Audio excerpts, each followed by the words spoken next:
entangled allegiances as a KGB spy in America. He joins us from Austin, Texas. Jack, very good evening to you. Thank you for coming on LBC and telling us your story. I mean, I've been reading up about you. You've had quite an amazing life. Just take us through, and as I say, we'll come to some listener calls a little bit later in the hour, but I want our listeners to understand where you come from and what your life as a KGB spy was like, and then also want to talk about what's going on in Ukraine and Vladimir Putin, etc. But take us through, you were born in East Germany. Take us through your life from there. Well, in the eastern part of Germany, after I was born 4 years after the end of World War II, and the part I was born into was occupied by the Soviet Army. And eventually this then became the GDR, German Democratic Republic, a vassal state of the Soviet Union, member of the Warsaw Pact. And so I grew up as a little communist already in kindergarten, and became a 100% convinced communist, and I did well in school. I did even better in college, and somehow I became sort of a standout who was worth looking at. And the KGB found me. Nobody ever told me how they found me. That's an educated guess. They most likely went through the files that the East German secret police kept of people that they wanted to watch one way or the other. And I was clearly watchable, worth watching. And so they looked at the profile and said, we need to talk to this guy. And this resulted in somebody actually reaching out to me. And I have to give you the short version, or else we're going to run out of time. The book is 320 pages. We had an 18-month relationship with this fellow who was KGB, and he was a Russian speaker, spoke very good German though. And then after 18 months, we were feeling each other out.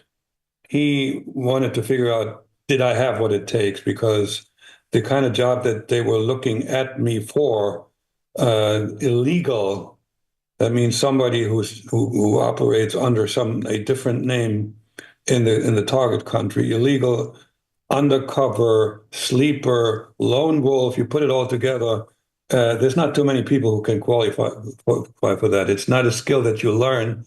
It's talents that you're born with, such as not being afraid at all, such as being able to make decisions very quickly, being able to make up interesting stories, like lies, getting out of difficult situations and stuff like that. Yeah. And they figured out really I was a really good candidate. Turned out they were right.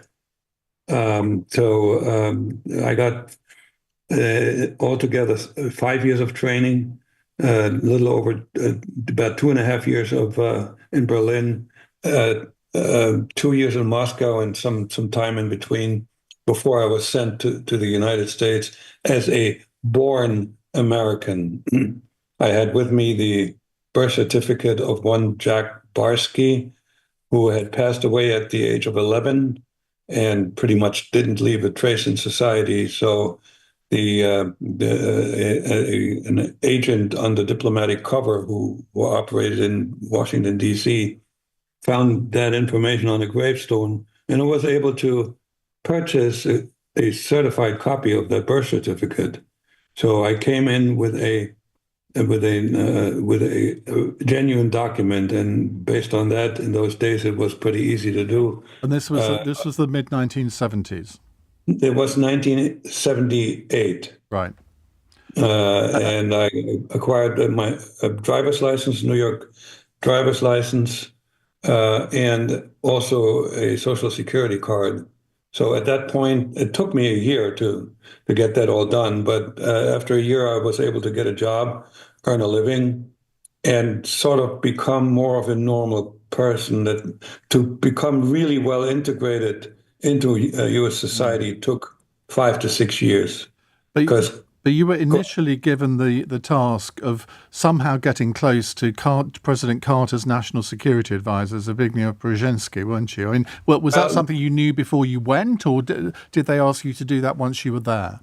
that became common knowledge simply because it was mentioned. I mentioned that in my 60 Minutes interview as an example where the KGB said it would be nice if you could. Yeah. It was not a specific task.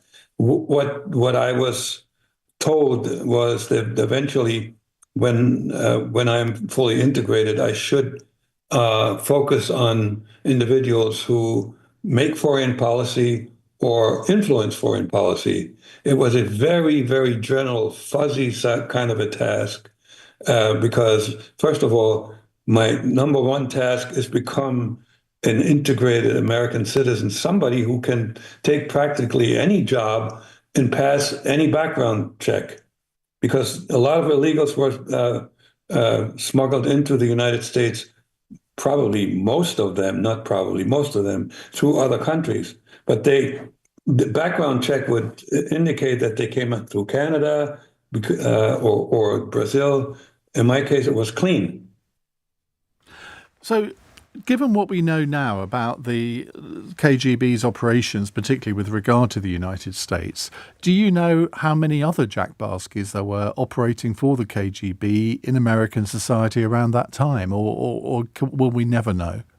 It's a good question. I don't think we will ever know because one thing I do know, there was an archivist in the KGB, lead archivist, who took care of the archives of the first directorate, espionage, and he cooperated with MI6, and he smuggled a lot of information out of there. And there's a book that was written that's called the Mitrokin Archives that's all based on bona fide information coming out of the archives. And in that book, there is a quick section about the illegals, and Mitrokin states that 10 of us in the late 70s to mid 80s were trained, mind you.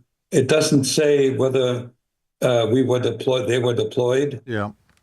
or whether they were successful or had to break up had to go back home, simply because fundamentally that was an impossible task. If I go back to my life, I got darn lucky. At least a half a dozen times I should have been caught. And it wasn't my own cleverness that got me out of these situations. Occasionally, yes, but I got lucky. And I know one other person who was deployed with his wife, a German national. We're friends. But what happened with the other eight, who knows? Give me an example of where you were lucky. Oh, gee, let's just start with this is the most delicious thing that started before I was deployed to the U.S. I had a practice trip to Canada. One of my tasks there was to acquire the birth certificate via the mail of one Henry Van Randel. Henry Van Randel also passed away at a younger age. So I wrote a letter and I put a money order in it and asked the particular the county office where Van Randel was born for a copy of my birth certificate. And long story short, I was in a small hotel, so my return address, it wasn't visible that I stayed at a hotel. So when I finally got the mail back from the United States, I was all excited. I opened the envelope, and there was a copy of Henry Van Randel's birth certificate, except it was stamped across with big red letters, deceased. So here was a individual who is dead, who was asking for his own birth certificate. The United States authorities actually notified the Canadian Mounted Police, but they were slow in acting. They knew where I stayed. They had the hotel. They were late when they reached out to the hotel personnel. I had left already, and then they sort of followed me step by step by step. How I got lucky is that these idiots, I'm sorry to say that, they knew that I came in, they knew my name, because I had to register using my West German passport, forced passport. They knew my name. They knew that I had flown in via Swiss Air. They should have informed Swiss Air to hold me for a little bit before I get on a plane. That's how I got lucky. There was a couple of other things. I mean, this is really just dumb luck, okay? Yeah. Not through your spying skills. No, I had something else where my skills helped me get out of a real troublesome situation, but that gets too long. I Yeah. want to make sure that I don't run over because I have a tendency to talk too much. Don't we all? Now, so you were living in the United States for quite a few years. Were you, throughout that whole period, still signed up to communism and loyalty to the communist cause? Or the longer you lived in the United States, did you start to question your initial views? Yeah, gently, yes. I did not at that point. Didn't have any evidence how evil the Soviet regime and the East German regime was. That came after the wall came down, and I did the research.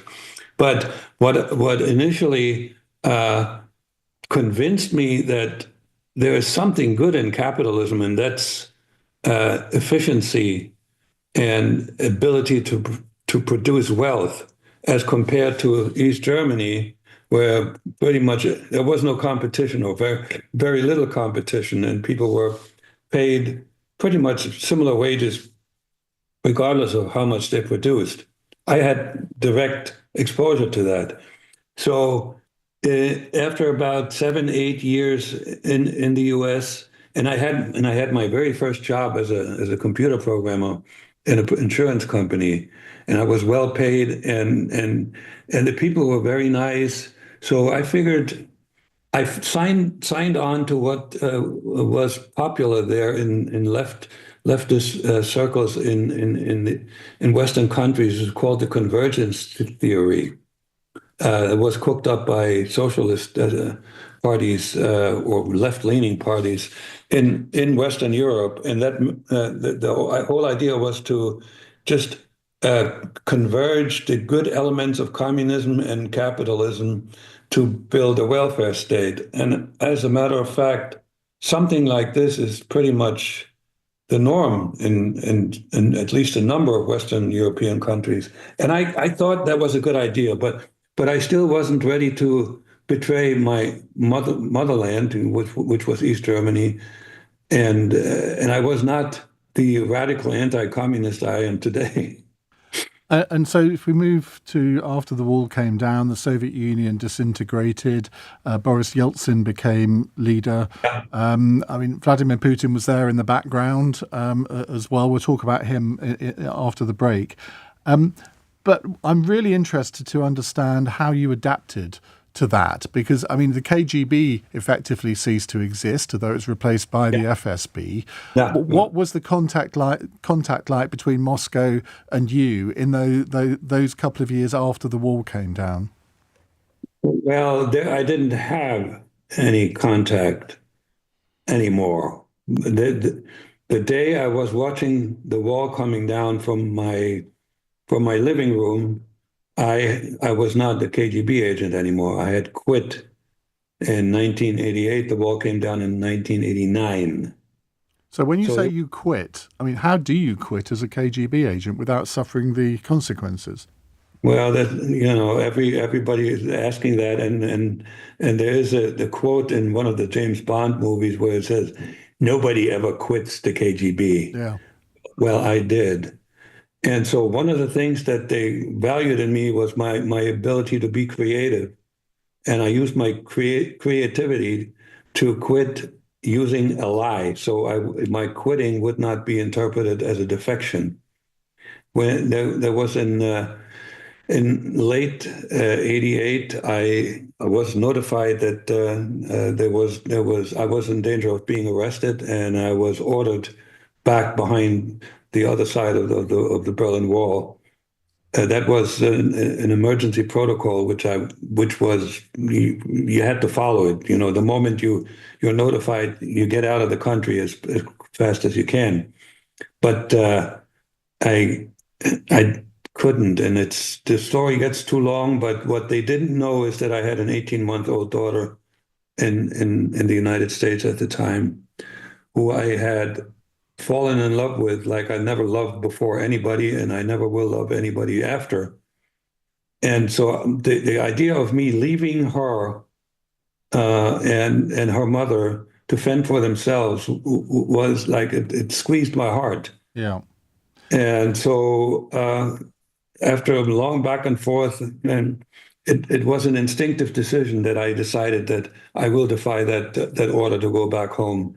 And what I did to make it as safe as possible, I told him that I had contacted HIV/AIDS, so that in those days that was a death sentence.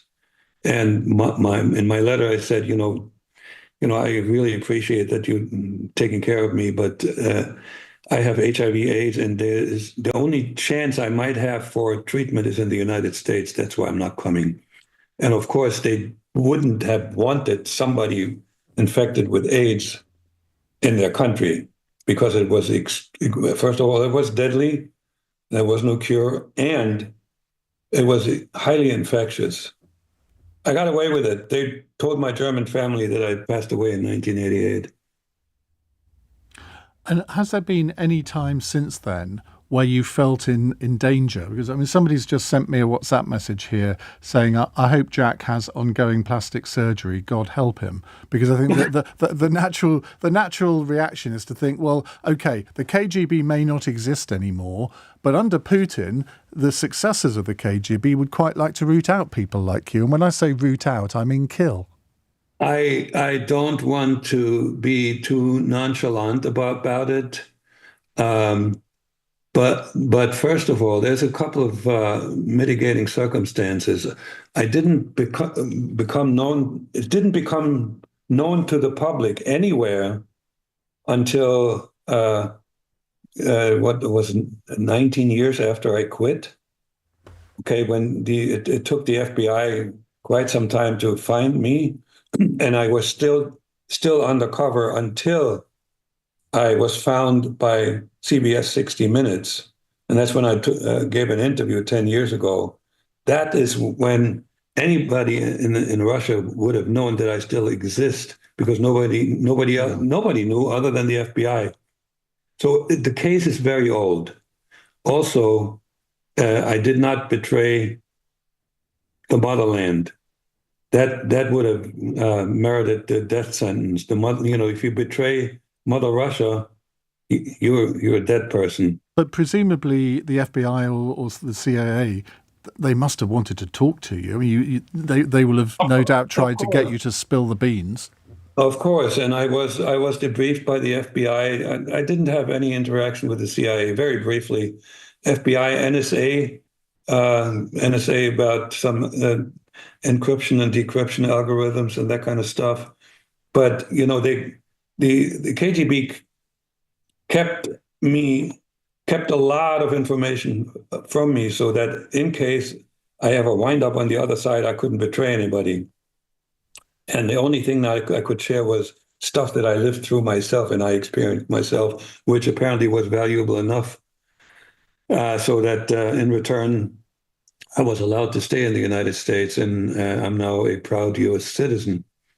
Getting back to the danger, you would have to, no amount of money would make me visit Russia, Moscow, any one of those places, as well as places that are sort of maybe not allied, but places like Turkey, where the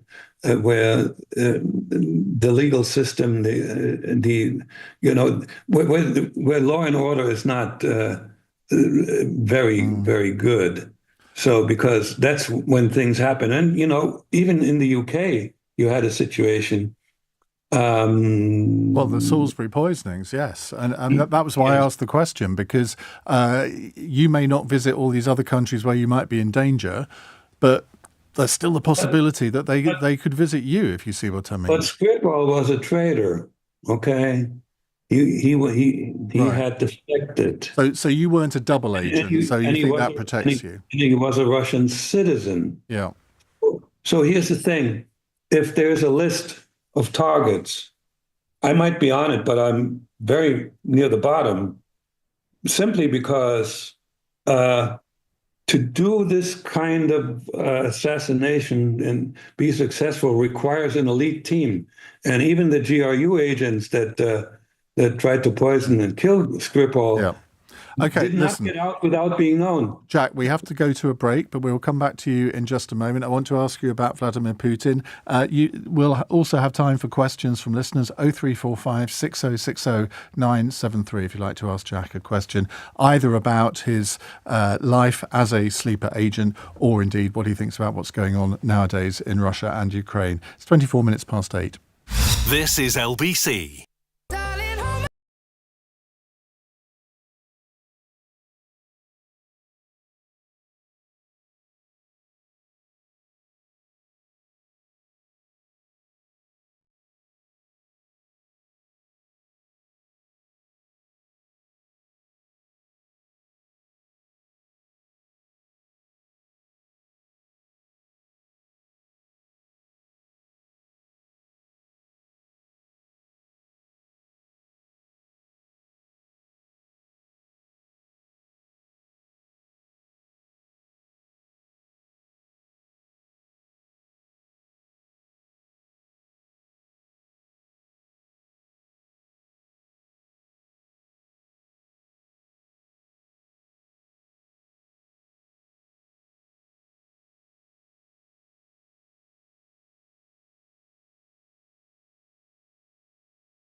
LBC with Iain Dale. Call 0345 6060 973.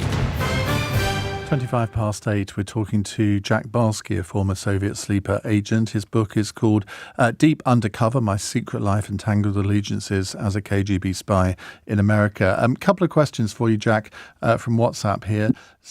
Niles says, who paid you on a monthly basis? I mean, presumably you were still getting a KGB salary while you were in America. Well, the first year, yes, they paid. I needed KGB money to exist. After that, I was supporting myself. I had my first job paid enough so I could get an apartment and I could live like a normal individual. But they still paid me, I think it was $500 a month, which went on account someplace in Moscow. Some of it went to my German family, but clearly not all of it, what had accumulated. I don't know who kept it. So, but I did not need infusion of money to exist here. One other thing I've just thought of, I speak German. Now, if I didn't speak German, I would never notice any kind of German accent in your voice. How long did it take you to get virtually, akzentfrei, I suppose is the German phrase, isn't it? But I mean, you no one would know, but it can't have been like that at the beginning. No, but there's some people who can imitate others, and I have that talent. When I was a student and we worked in a lab and we just like were joking around a lot, I imitated German comedians. And even coming out of high school and college, I spoke English not with a strong German accent, and that eventually came to the attention of the KGB. And I spent 2 years in Moscow working with native speakers and every night doing phonetics exercises until I got to a point where I can still hear it, but most people can't. And you said if you didn't know German, you probably wouldn't recognize it either. Some people do, but I operated in New York City. Everybody there has an accent. And nowadays I live in the South, and people tell me, you have a New York accent. Well, it's a mix. So, yeah. Now, also, somebody's asked here, did Jack ever meet or hear about Putin when Putin was working for the KGB in Dresden? No, when he was deployed to Dresden, I was already in the United States. But he was trained in the same place as you, wasn't he? No, he wasn't. He was trained in a sort of academy, like in a classroom. He was trained in Moscow, but my training was strictly one-on-one. The moment I signed up with the KGB, my persona became a state secret of the Soviet Union. The folks that operated under diplomatic cover, they had a cover, but they knew one another. They were in a class, and that's one of the reasons that Vladimir Putin actually was able to get to power, because he was a great networker. Chris says, has Jack maintained any contact with his birth family? My birth family, no. My parents passed away some 10 to 15 years ago. My brother does not want to have anything to do with me, and I have two sons in Germany, and I have a niece with whom I have some contact, but that's it. But do you have contact with your sons? Yes, I do. They actually call me Dad. We, even though I left them for this little girl, but they understood the reasoning behind this, because they were well taken care of, whereas this girl wouldn't have survived. So it is what it is. But we get along very well. Because we often forget that people who've operated in your line of work, you're human beings as well. You're not just spies. And it's a bit like we all think politicians are very different from the rest of us, but they have emotions the same as anybody else. They have mortgages and everything, same as normal people do. But how did you cope with the emotional stresses of what you had done? Because I think you said earlier that your mother had been told that you were dead. And I mean, yes. How do you deal with that? Well, I did not know that. I didn't find that out that the KGB told my German family that I had died. I found that out after I got my U.S. passport and was able to travel back to Germany. Over time, time heals all wounds, and I am not a very sensitive person. As a matter of fact, I'm a pretty strong stoic. I'm highly pain tolerant, physical pain as well as emotional pain. So that was one of the reasons that I could get away with that nonsense, because that typically could result in drug addiction, alcoholism, or suicide, mental illness. I mean, there's many cases where agents like me just couldn't live out a normal life, which sort of I'm living now. It's not normal, but it's clearly, there is not a dark cloud hovering over me everywhere I go. Jack, we've got another half hour with you. I want to take some calls from our listeners. We've got lots of text questions coming in as well. 0345 6060973 if you'd like to talk to Jack. We still haven't talked about present-day Russia, Putin and Ukraine, but we'll do that as well. It's 8:32 on LBC News Headlines with Daryl Jackson. A Cabinet Office minister has told LBC he'd like Britain to have a voice in talks to end the war in Ukraine. Speaking to us, Pat McFadden has also reiterated that Ukraine must be involved in negotiations. Meanwhile, Donald Trump says Russia should be readmitted to the G7, claiming it was a mistake for them to be expelled. Moscow was part of what was then the G8 until its annexation of Crimea in 2014. And at least 28 people have been injured and some seriously after a car drove into people in Munich. The city is holding a security conference this week with US Vice President J.D. Vance and Ukraine's President Zelensky attending. LBC weather mostly dry tonight, some rain for the southwest overnight and a low of -2. This is LBC. Get extra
On LBC.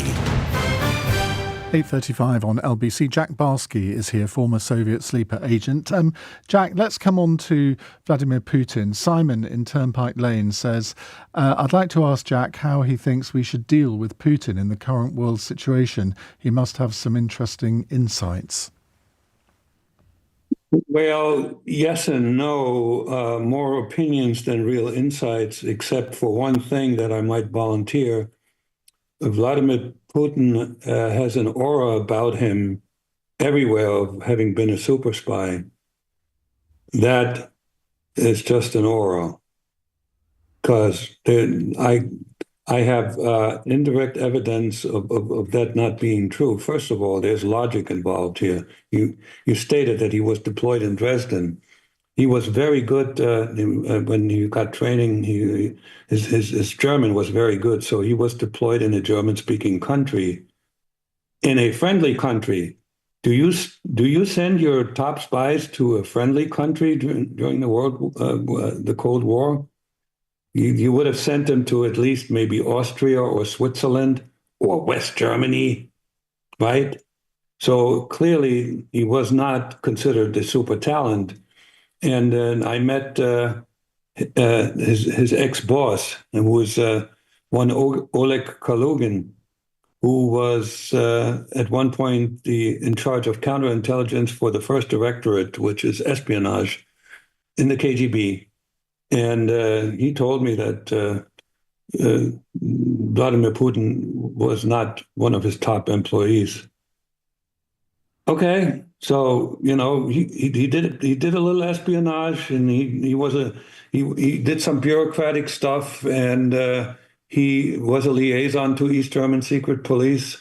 I mean, he learned some things, but he was just not a top agent. That's okay. I got to grant him he's one of the most successful politicians in modern history, maybe the most successful politician in modern history. And presumably he rose to the top because he attached himself to people who were already at the top. I mean, Boris Yeltsin clearly rated him. And that's how he climbed what our former Prime Minister Benjamin Disraeli called the greasy pole of politics.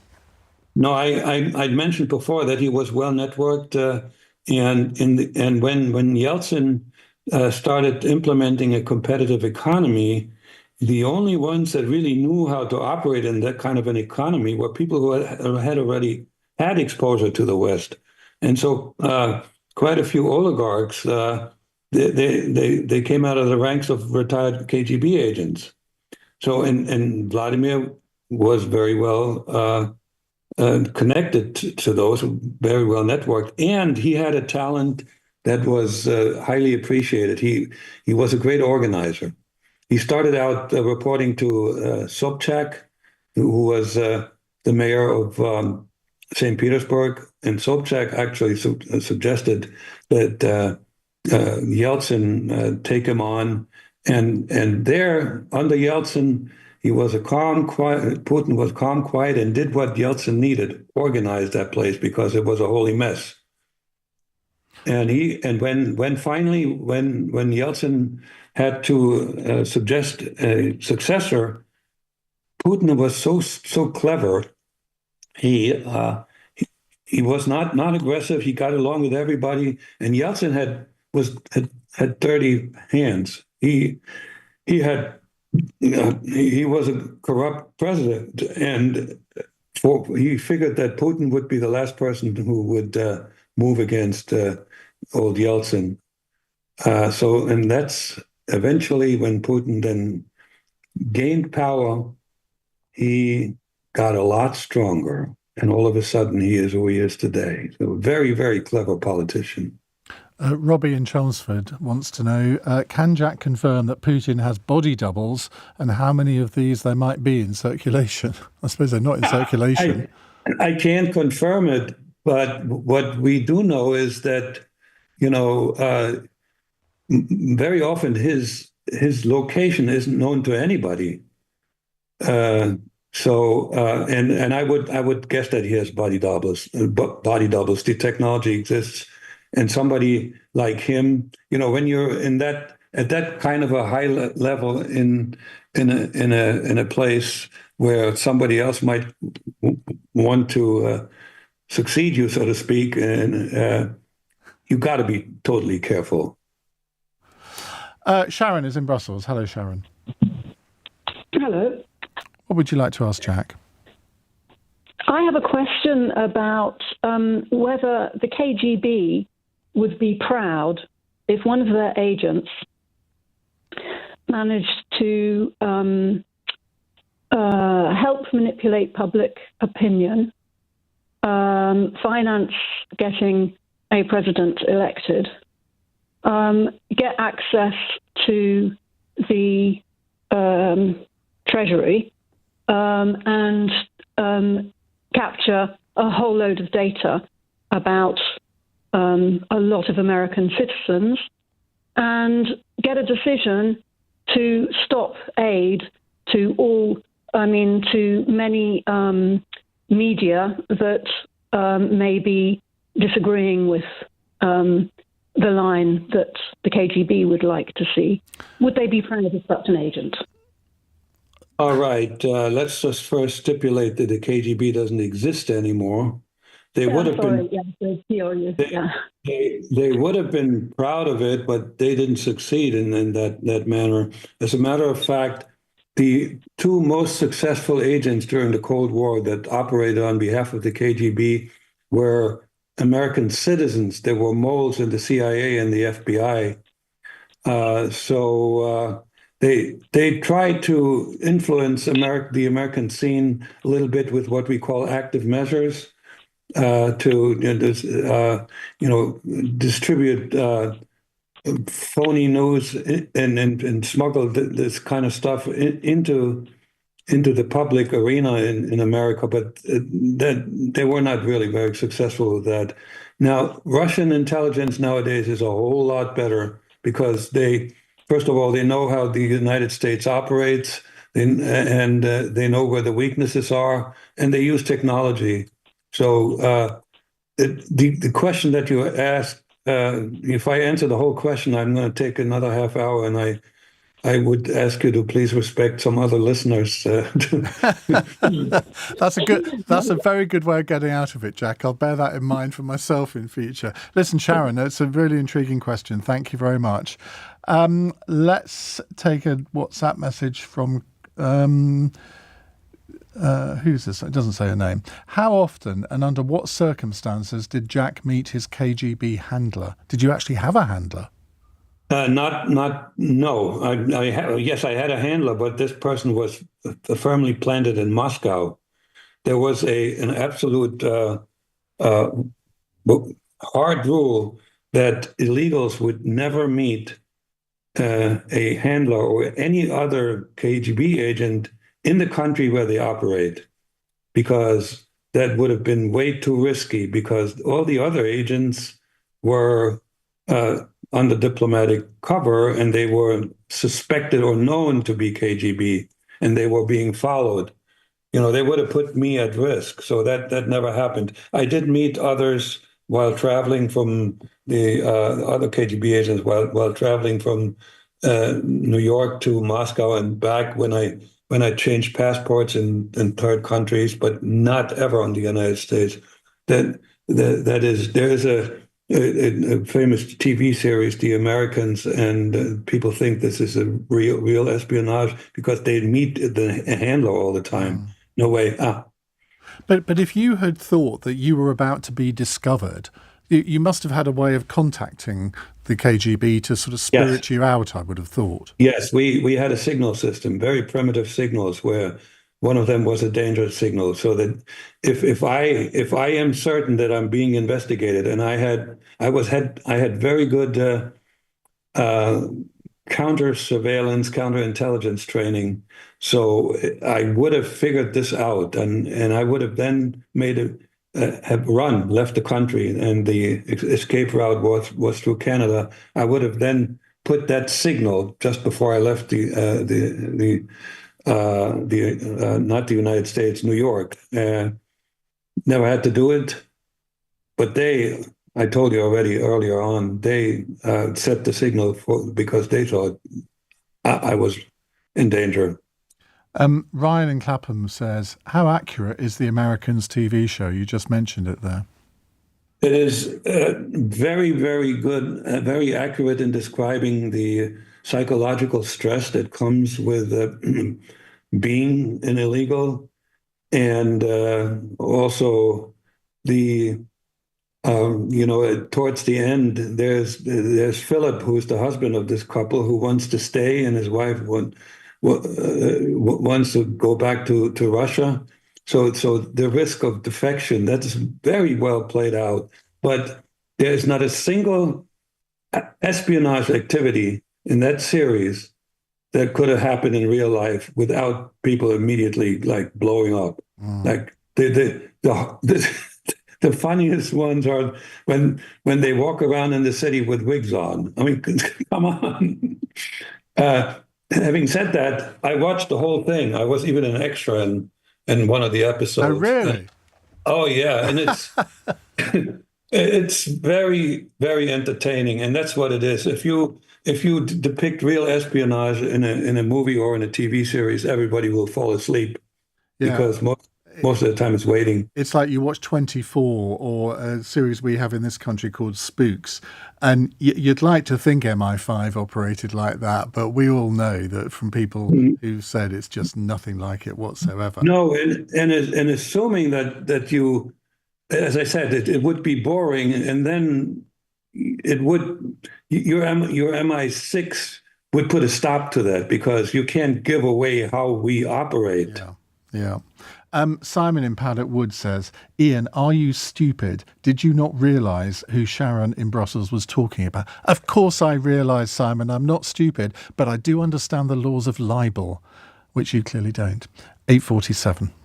LBC This Morning on Nick Ferrari at Breakfast. Donald Trump starting talks with Vladimir Putin to end the war in Ukraine. Any deal which will effectively be imposed on Ukraine is expected to include Russia keeping territories annexed. The president did not seem enamoured of the idea of Ukraine joining NATO. Tony's in Farron. This is the result of drip feeding Ukraine. We're now paying that price. or only going halfway there and not committing fully. Arnie in Hertford. It's typical of Trump, isn't it? He does certain things and allow other people to clean up the mess. John in Hammersmith. He's a first-class salesperson. He knows how to get into a door. Whether he can close the deal or not, history will tell. Nick Ferrari at breakfast. Back tomorrow morning from 7. Listen on your radio and on Global Player, LBC.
Britain's conversation. Iain Dale. Alexa, send a comment to LBC.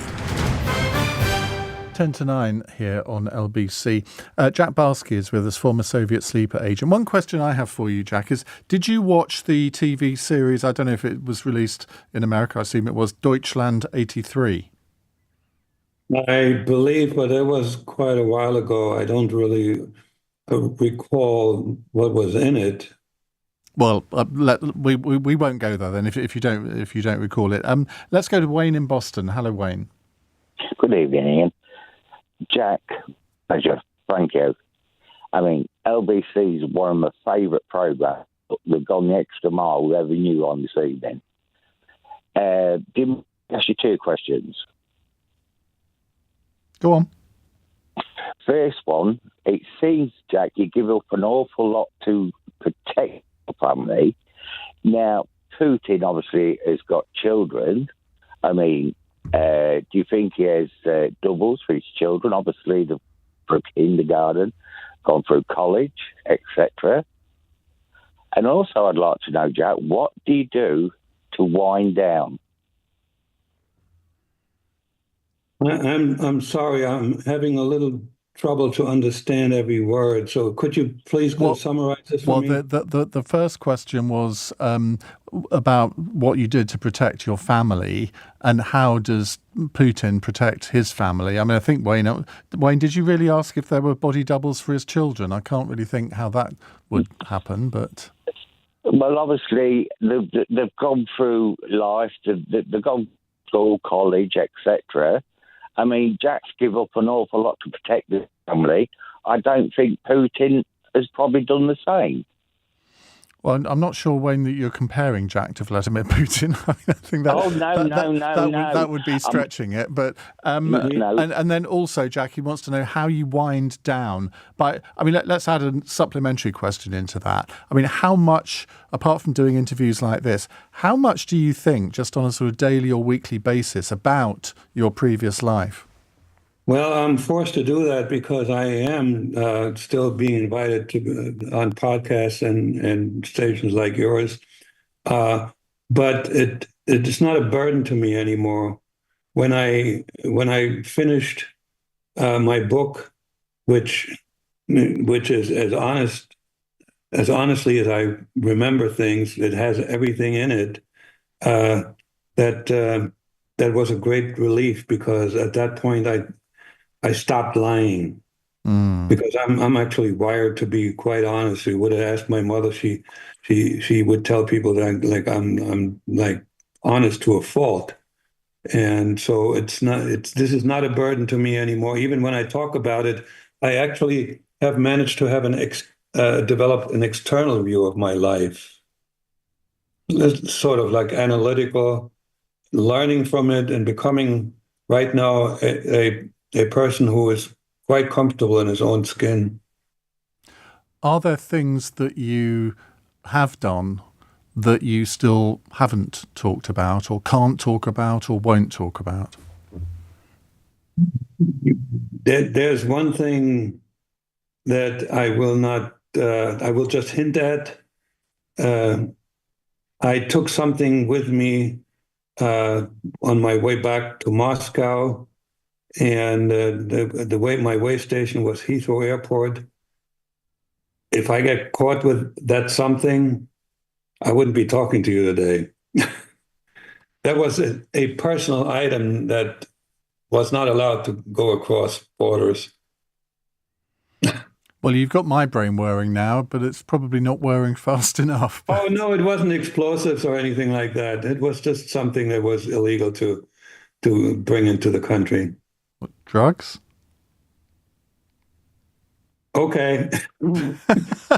Very, very mild. Very, very mild. All right. Okay. Well, let's not go there even, but otherwise you might be banned from this country in the future. Right. Several other texts coming in here. Chris says, please ask Jack what he would say to any Russian or Chinese sleeper agents listening to this show in the United Kingdom. Well, first of all, sleeper agents, the agents nowadays are completely different. They're usually coming to the target country legally and embed themselves, exchange students, scientists, and so forth. Or they are recruited. They may have been born in the target country and then recruited, but they're already citizens. So you understand that during the Cold War, there was no fluidity. You couldn't cross borders. There was no immigration going back and forth. None of that.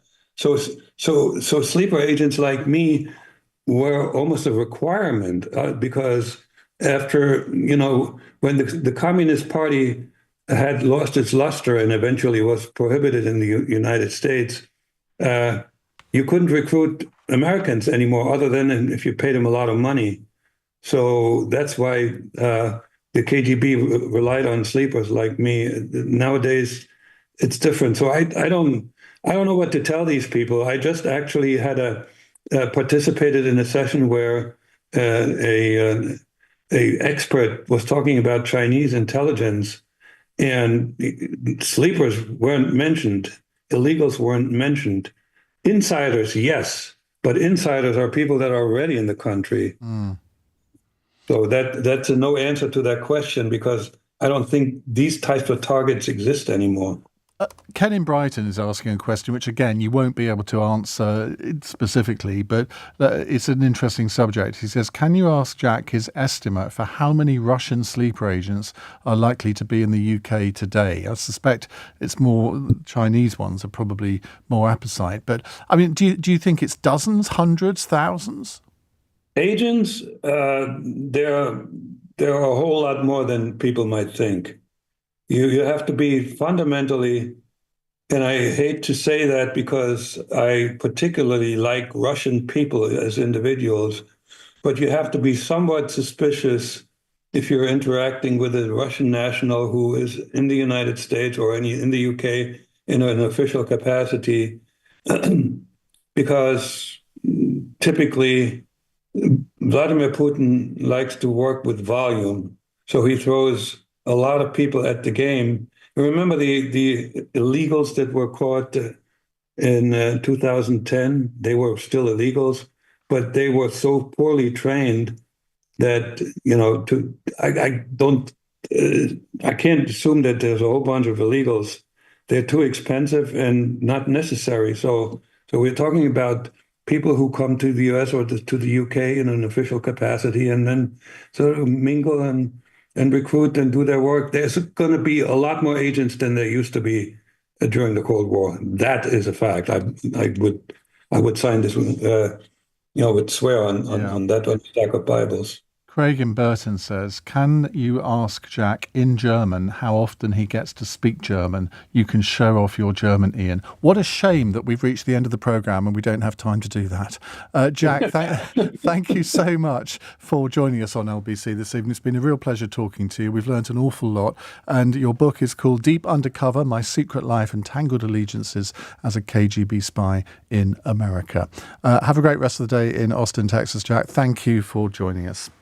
Now, coming up in the next hour, we are going to turn our attention to the assisted dying bill. We talked about this, good few weeks ago now, when it first was presented to Parliament. So we're going to revisit the subject because MPs who had supported assisting dying seemed to, one or two of them seemed to be changing their minds after the proposer, Kim Leadbeater MP, suggested replacing judicial safeguards with expert panels. Now, has this proposal caused you to change your mind about the assisted dying bill one way or another? Because it is possible to argue it the other way and saying that these expert panels will actually provide more of a safeguard than a High Court judge would. 0345 6060 973. On your radio, on Global Player, and Play LBC. leading Britain's conversation. This is LBC. From Global's newsroom at 9 o'clock, Donald Trump has said that Ukraine will have a seat at the table in any negotiation over the war in the country. We'd have Ukraine, we'd have Russia, and we'll have other people involved too. A lot of people, a lot of forks in this game. I'll tell you what, this is a very interesting situation, but the Ukraine war has to end. The young people have